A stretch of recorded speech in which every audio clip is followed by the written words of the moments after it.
Ipinaliwanag ng Department of the Interior and Local Government o DILG na ang mga persons deprived of liberty o PDL ay may karapatan hindi lamang bumoto kundi pati na rin ang tumakbo sa mga posisyon sa barangay at sangguniang kabataan elections o BSKE.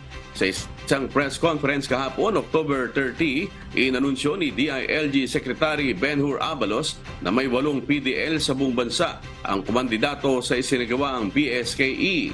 2 sa kanila ang naglalaban para sa posisyon ng barangay chairman habang ang 6 naman ay naghahangad ng mga pwesto bilang barangay councilors.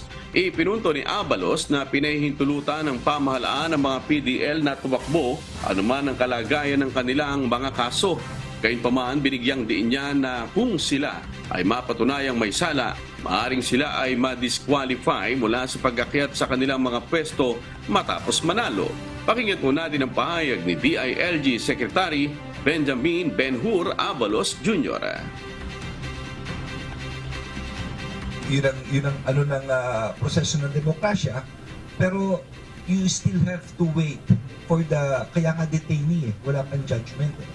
Kung yung judgment nito ay palalayain ka, kakaikot ka na. Diba? Ano na, dismiss na yung kaso, pero kung yung judgment nito is disqualification from office, tanggal ka.